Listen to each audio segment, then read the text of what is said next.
All right, the science fiction film Ad Astra brought in $19.2 million at the box office this weekend. Matt Perrin shares his take on the film in your Monday Movie Musings.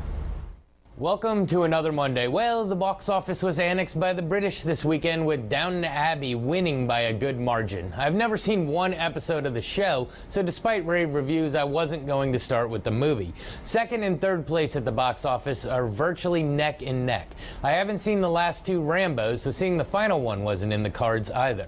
No, I went with the new release that as of right now is holding on to second place. Was Brad Pitt enough to make this space voyage movie a hit?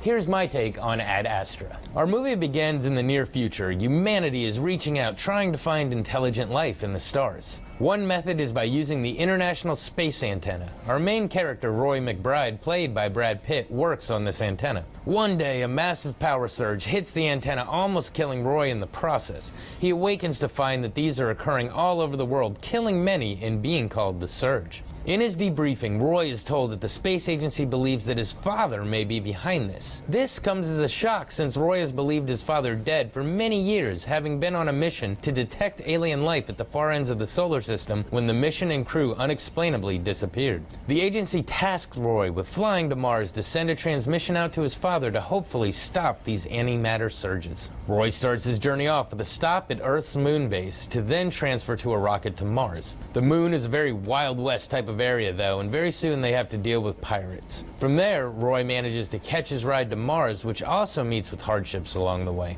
Finally, he reaches his destination at the Mars base and proceeds to send his message to his father. When the response is less than positive, Roy realizes he needs to take matters into his own hands. As the movie progresses, we see Roy making his way to the edge of the solar system to discover the truth for himself. We as the audience wait to see exactly what is causing the catastrophes on Earth. We also wait to see what may actually shake the robotic-like Roy and whether the ends truly justify the means. So, what to say about this one? First off, I have to admit I wasn't excited going in to see this one.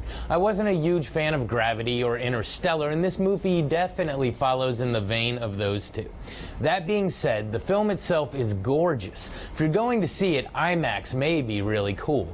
You really feel like you are in the deepest regions of space. Ad Astra translates into To the Stars, and I think they were hoping the stars were going to carry this one. The problem is, other than Brad Pitt, the big names in this movie don't have a heck of a lot of screen time. There is plenty of action in this movie, but it is rather spaced out. The rest of the time is spent watching Brad Pitt emote and listening to his inner monologue. Look, I know there are people out there that would love to just stare into Brad Pitt's soulful eyes and listen to his voice for long stretches at a time, but for me that doesn't carry a movie, especially since he's playing such a logical, robotic, deadpan character.